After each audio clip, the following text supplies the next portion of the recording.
আসসালামু আলাইকুম। খুব জলদি বাংলাদেশের নতুন মন্ত্রিসভা শপথ নিতে চলেছে এবং এই নতুন মন্ত্রিসভায় শিক্ষার্থীদের সবচেয়ে বড় প্রতিনিধি হবেন মাননীয় শিক্ষামন্ত্রী। সো আজকের এই ভিডিওটা আমি মাননীয় শিক্ষামন্ত্রীর উদ্দেশ্যে বানাচ্ছি শিক্ষার্থীদের পক্ষ থেকে বেশি না 10টি মাত্র দাবি নিয়ে। আমি অনলাইন এডুকেশন নিয়ে কাজ করছি এবং বাংলাদেশের কয়েক লক্ষ শিক্ষার্থী আমাদের সাথে যুক্ত আছে। তাই আমার মনে হয় তাদের প্রতিনিধি হিসাবে আপনার প্রতি আমার কিছু দাবি থাকবে স্যার। তাই আমি শুরু করি। স্যার আসসালামু আলাইকুম। সো প্রথম যেই দাবিটা আমাদের থাকবে সেটা হলো আমাদের যে আধুনিক শিক্ষা ব্যবস্থায় AI literacy is very important, কিন্তু আমাদের আইসিটি বইতে যে কোডগুলো দেওয়া আছে বা যে নলেজটুকু দেওয়া হয় সি প্রোগ্রামিংয়ের বেসিক নলেজ, যেগুলার কোডিং এখন ধীরে ধীরে অবসলিট হয়ে যাচ্ছে এবং বিদেশে এবং আমাদের আশপাশের দেশেও এআই নিয়ে প্রচুর কাজ হচ্ছে, কিন্তু আমাদের শিক্ষার্থীরা এই এআই এর দিক থেকে অনেক বেশি পিছিয়ে থাকতেছে। তাই আধুনিক এই শিক্ষাক্রমের সাথে মিলিয়ে রাখার জন্য আমাদের পাঠ্যপুস্তক এবং শিক্ষাক্রমে আইসিটি বিষয়টাকে আপডেট করা এবং এআই লিটারেসি যে অংশগুলো আছে সেগুলো যুক্ত করা প্রয়োজন বলে আমি মনে করছি। দ্বিতীয় যে বিষয়টা স্যার সেটা হলো শহরের স্কুল কলেজে অনেক ভালো ক্লাস হলেও আপনি যদি একটু গ্রাম বা মফস্বলের দিকে যান, মেজরিটি স্কুল এবং কলেজে টিচারও নাই, ক্লাসও হয় না, রুটিনও ফলো করা হয় না, কিছুই না। নামমাত্র একটা বিশ্ববিদ্যালয় স্কুল বা কলেজ খোলা হয় যেখানে হয়তো বা একজন বা দুইজন শিক্ষক দিয়ে পুরো প্রতিষ্ঠান চালানো হয়, হাতে গোনা কয়েকজন শিক্ষক বা শিক্ষার্থী নিয়ে কার্যক্রম চালানো হয়। সেক্ষেত্রে আমি বলবো গ্রাম এবং মফস্বলের স্কুল বা কলেজ নিয়ে আমাদের কাজ করা উচিত এবং এগুলোতে যদি আমরা মানসম্পন্ন শিক্ষা দিতে পারি তাহলে প্রাথমিক থেকে মাধ্যমিক, মাধ্যমিক থেকে উচ্চ মাধ্যমিকে যে ঝরে পড়ার হার আছে সে হারটা অনেকাংশে কমানো প্রয়োজন। মেজরিটি অফ দ্য টাইমে আমাদের কার্যক্রম শহর বা বই পুস্তক নিয়ে থাকে, কিন্তু আমাদের গোড়ার গলতটা আমরা ঠিক করতে পারি না। এর পরবর্তীতে প্রায় প্রতিবারই আলোচনা হয় কোচিং বা গাইড বন্ধ করার জন্য। নিঃসন্দেহে এটা একটা ভালো উদ্যোগ, কিন্তু কোচিং বা গাইড কেন in the first place exist করে?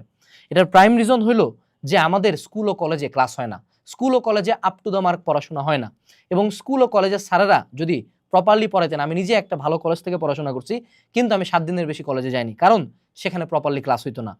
সো সেক্ষেত্রে যদি আমরা কলেজ এবং স্কুলে প্রপার ক্লাস, এডুকেশন, সিলেবাস শেষ করা, এক্সামস এগুলা যদি প্রোভাইড করতে পারি তাহলে অটোমেটিক্যালি কোচিং সেন্টার এবং গাইড অবসলিট হয়ে যায়। কিন্তু আমরা যদি গোড়ার গলতটা ঠিক না করে শুধুমাত্র এগুলোর পিছনে লেগে যাই তাহলে দেখা যাবে উল্টা শিক্ষার মান কমে গেছে, শিক্ষার্থীদের রেজাল্ট খারাপ হয়ে গেছে। এর পরবর্তীতে আমাদের আধুনিক যুগে চলার জন্য লাগে ইংলিশ, আমাদের চাকরির ক্ষেত্রে লাগে ইংলিশ, আমরা যদি বিদেশেও যেতে চাই আমাদের লাগে ইংলিশ, কিন্তু ক্লাস 2 থেকে ইংলিশ পড়া সত্ত্বেও বাংলাদেশের বিশ্ববিদ্যালয়ে পুরো অনেক শিক্ষার্থী ইংলিশে কথা বলতে পারে না, ইংলিশে একটা ছোট টপিকের উপর 2-1 লাইন লিখতেও পারে না। এটার মূল রিজন হলো আমরা ইংলিশকে একটা ল্যাঙ্গুয়েজ না বরং একটা সাবজেক্ট হিসেবে অলওয়েজ ট্রিট করি, আমরা ইংলিশে শুধুমাত্র নাম্বার দেখি। তাই আমি অনুরোধ করব নতুন যে শিক্ষাক্রম বা নতুন মাননীয় শিক্ষামন্ত্রীর কার্যক্রমে আমার মনে হয় প্র্যাকটিক্যাল ইংলিশ এবং স্পোকেন ইংলিশ নিয়ে আলাদাভাবে কাজ করা উচিত। এর পরবর্তীতে গত কয়েক বছর ধরে ডিজিটাল ল্যাব বানানো নামে বিভিন্ন স্কুলে এবং কলেজে যে কাজটা চলেছে সেটা শুধুমাত্র একটা প্রহসন। যতগুলো ল্যাব বানানো হয়েছে সেগুলো মেজরিটি এখন এক একটা করে মিউজিয়াম, সেখানে না কোনো ক্লাস হয়, সেখানে না কোনো শিক্ষার্থী ঢুকতে পারে এবং বাংলাদেশের 90% স্কুল ও কলেজের একটা ফাংশনিং ওয়েবসাইট নাই। এখনও মেজরিটি স্কুল কলেজে ভর্তি করানো হয়, বেতন নেওয়া হয় খাতা কলমে কাগজের মাধ্যমে। এই ডিজিটালাইজেশনের যুগে শিক্ষার্থীরা অনলাইনে কোনো স্কুল কলেজের কোনো ক্লাস পায় না। তাই আমি অনুরোধ করব মাননীয় শিক্ষামন্ত্রীকে এই ডিজিটালাইজেশনের ল্যাবগুলোকে প্রপারলি ফাংশনাল করা, এগুলাকে আপডেটেড করা এবং শিক্ষার্থীদেরকে এখানে পার্টিসিপেট করার সুযোগ দেওয়া। সেই সাথে বাধ্যতামূলকভাবে প্রত্যেকটা স্কুল ও কলেজের ওয়েবসাইটকে আপ টু দ্য মার্ক করা এবং তাদের অনলাইন শিক্ষা কার্যক্রম চালু করা। তাহলে দেখা যাবে যে বাংলাদেশের গ্রাম, মফস্বল এবং আরও পেরিফেরিতে যারা আছে তারা অনেক ভালো ভালো শিক্ষকের ক্লাস করার সুযোগ পাবে। শুধুমাত্র কমার্শিয়াল এডটেক দিয়ে আমরা এত বেশি শিক্ষার্থীকে কভার করতে পারবো না যদি না বাংলাদেশের স্কুল কলেজগুলা ডিজিটালাইজেশন হয়। এর পরবর্তীতে আমাদের কওমি শিক্ষা নিয়ে কথা বলতে হবে। বাংলাদেশের প্রতি বছর 13 লক্ষ কওমি শিক্ষার্থী বের হয়, কিন্তু তাদের পড়াশোনার মধ্যে আধুনিক বিজ্ঞান বা মানবিক বা আর্টস, কমার্স, ইংলিশ এই সকল বিষয়ের কোনো অন্তর্ভুক্তি নাই। ফলশ্রুতিতে তারা বের হয়ে চাকরি পাওয়ার ক্ষেত্রে অনেক বেশি ঝামেলা পোহায়। সেক্ষেত্রে কওমি শিক্ষার সঙ্গে আধুনিক শিক্ষার একটা সংমিশ্রণ রাখার অনুরোধ থাকলো, যাতে এই 13 লক্ষ জনগোষ্ঠী যারা প্রতি বছর বাংলাদেশের ওয়ার্কফোর্সে যুক্ত হচ্ছে তারা যাতে বাংলাদেশের ইকোনমিতে প্রভাব রাখতে পারে। এই বিষয়টা নিয়ে মেজরিটি অফ দ্য টাইম কথা বলা হয় না। আমি অনুরোধ করব মাননীয় শিক্ষামন্ত্রীকে আপনি যাতে এই বিষয়ে কর্ণপাত করেন। এর পরবর্তীতে কর্মমুখী এবং ভোকাশনাল শিক্ষা। বাংলাদেশের যখনই বেকারত্ব নিয়ে কথা বলা হয় তখনই বিশ্ববিদ্যালয় থেকে গ্র্যাজুয়েট শিক্ষিত বেকারদের নিয়ে কথা বলা হয়, কিন্তু মফস্বল, গ্রাম এবং আরও পেরিফেরির দিকে অনেক যুবক যুবতী আছে যারা কোনো প্রকার কোনো কাজ পায় না, ফলশ্রুতিতে বেকারত্বের হার আরও বেশি বাড়ে।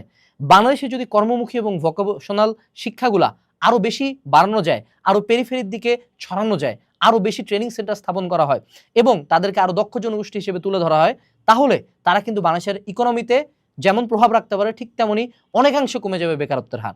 তাই এই বিষয়টা নিয়ে আরও বেশি কাজ করা উচিত বলে আমি মনে করছি। এর পরবর্তীতে বাংলাদেশে প্র্যাকটিক্যাল পরীক্ষার নামে, প্র্যাকটিক্যাল খাতা সাইন করার নামে যা চলে সেটা পুরোপুরি একটা স্ক্যাম। মেজরিটি স্কুল কলেজে কোনো প্রকার কোনো ল্যাব নাই, একটা ল্যাব খোলার পরে সেটা সারা বছর থেকে তালাবদ্ধ। শিক্ষার্থীরা দেখে দেখে প্র্যাকটিক্যাল খাতা লেখে, প্র্যাকটিক্যাল সাইন করার ক্ষেত্রে এবং প্র্যাকটিক্যাল এক্সামের ক্ষেত্রে অসংখ্য উদাহরণ আছে শিক্ষার্থীদের কাছে নাম্বারের জন্য টাকা নেওয়ার। তাই নামমাত্র প্র্যাকটিক্যালের 25 মার্ক না রেখে শিক্ষার্থীরা যাতে অ্যাকচুয়ালি ব্যবহারিক শিক্ষায় শিক্ষিত হইতে পারে, এক্সপেরিমেন্ট করতে পারে, সেই ব্যবস্থাটা নেওয়া। শুধুমাত্র শহরে না, একটু শহরের ভিতরের দিকে গেলেই দেখা যাবে যে মেজরিটি কলেজ এবং স্কুলে প্র্যাকটিক্যাল ফেসিলিটি নেই, এবং আমার মনে হয় এই বিষয়টা নিয়ে কাজ করা উচিত অনেক অনেক বেশি। এর পরবর্তীতে বাংলাদেশের বিশ্ববিদ্যালয় শিক্ষাক্রমে সাধারণত বইয়ের ভিতরের তথ্যই পড়ানো হয়, অর্থাৎ শিক্ষার্থীরা শুধুমাত্র বুকিশ নলেজে একটা সার্টিফিকেট অর্জন করে, ফলশ্রুতিতে তারা যাওয়ার পরে মরিয়া হয়ে চাকরি খুঁজলেও যেহেতু তারা আপডেটেড নলেজ জানে না, তারা স্কিল্ড না, তাদের কম্পিউটার এবং রিয়েল লাইফে বাঁচে থাকার জন্য অসংখ্য স্কিল সম্বন্ধে কোনো প্রকার কোনো ধারণা নেই, যার কারণে তারা বিভিন্ন প্রাইভেট জব বলেন, এমএনসি বলেন, আর অন্যান্য অনেক জায়গায় তারা ভালো করতে পারে না। এমনকি তারা বিদেশ যাওয়ার ক্ষেত্রেও বিভিন্ন সমস্যা পোহায়। সেক্ষেত্রে আমি অনুরোধ করব যে বিশ্ববিদ্যালয়ের বিশ্ববিদ্যালয়ের শিক্ষাক্রমকে শুধুমাত্র পাঠ্যপুস্তক বা বুকিশ নলেজের বাইরেও তাদের স্কিল ডেভেলপমেন্টের জন্য কিছু বিষয় তাদের শিক্ষাক্রমের মধ্যেই, তাদের সাবজেক্টের মধ্যে কোর্স হিসাবে যুক্ত করা উচিত। তাহলে তারা বিশ্ববিদ্যালয়ে পড়ার সাথে সাথে এমন কিছু স্কিল শিখতে পারবে যেটা তার চাকরি পাওয়ার ক্ষেত্রে অনেকাংশে কাজে লাগবে। এই বিষয়টি বাংলাদেশে খুবই খুবই প্রয়োজনীয়, কারণ বাংলাদেশের বেকারদের মধ্যে মেজরিটি হলো শিক্ষিত বেকার, যাদের একটা সার্টিফিকেট আছে কিন্তু রিয়েল লাইফ স্কিল নাই। এর পরবর্তীতে বাংলাদেশে প্রতি বছর সবচেয়ে বড় দুইটা বোর্ড পরীক্ষা হলো এসএসসি এবং এইচএসসি, কিন্তু এই এসএসসি এইচএসসির ক্ষেত্রে বিভিন্ন বোর্ডে বিভিন্ন স্ট্যান্ডার্ডের কোশ্চেন করা হয়। কোনো বোর্ডের কোশ্চেন হয় খুব হার্ড, কোনো বোর্ডের কোশ্চেন হয় খুব ইজি। সেক্ষেত্রে দেখা যায় যে হার্ড কোশ্চেনে পরীক্ষা দিয়ে নাম্বার কম পাইলো তার জন্য আমার অ্যাডমিশনের যে সার্কুলার, যে বেশি পাইলো ইজি কোশ্চেনে পরীক্ষা দিয়ে তার জন্য আমার সেম অ্যাডমিশন সার্কুলার। সেক্ষেত্রে শিক্ষার্থীদের প্রতি করা হয় হাজারো অন্যায়।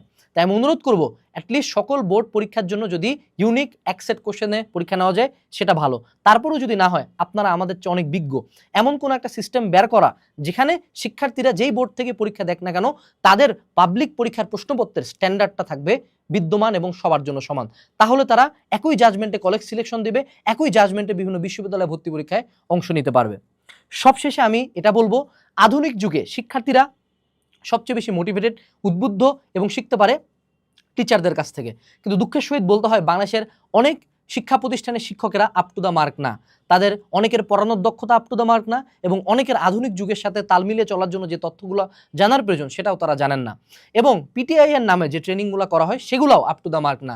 জাস্ট কয়েকদিন থাকে, তাদেরকে কিছু বিষয় শিক্ষা দেওয়া হয়, কিন্তু আধুনিক যুগের একজন শিক্ষার্থীকে উদ্বুদ্ধ করা, কারণ একজন শিক্ষক শুধুমাত্র শিক্ষক না, তিনি একজন গার্ডিয়ান, তিনি একজন মেন্টর, তিনি একজন আপন মানুষ, এরকম কোনো বিষয় তাদেরকে শেখানো হয় না। তাই আমার মনে হয় শিক্ষকদের ট্রেনিংয়ের প্রতি আরও বেশি ফোকাস দেওয়া উচিত, কারণ আমরা শিক্ষার্থীদেরকে বই দিতে পারি, কিন্তু এই শিক্ষার্থীকে এই বইটা আত্মস্থ করানো, তাকে একজন মানুষ বানানো, তাতে একজন নীতি নৈতিকতা সম্পন্ন একটা কর্মক্ষম জনগোষ্ঠী বানানোর মূল দায়িত্ব একজন শিক্ষকের। সেই সাথে আমি বলবো আমাদের শিক্ষা ব্যবস্থার মধ্যে শিক্ষকদের অনেক অভাব রয়েছে।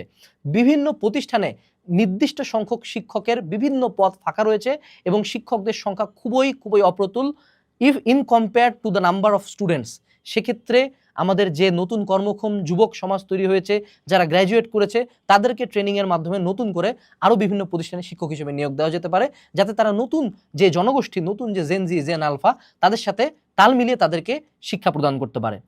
মাননীয় শিক্ষামন্ত্রী, আপনার উপর আমাদের অনেক আশা, আপনার প্রতি অনেক ভালোবাসা, এবং আমরা আশা করব আপনি শিক্ষার্থী বান্ধব হয়ে কাজ করবেন এবং শিক্ষার্থীদের জীবনে পজিটিভ পরিবর্তন ইন দ্য লং টার্মে নিয়ে আসা কিভাবে যায় সেটা নিয়ে কাজ করবেন। আপনার জন্য রইল শুভকামনা, আপনার জন্য রইল দোয়া, এবং আমার জন্য দোয়া করবেন স্যার। আসসালামু আলাইকুম।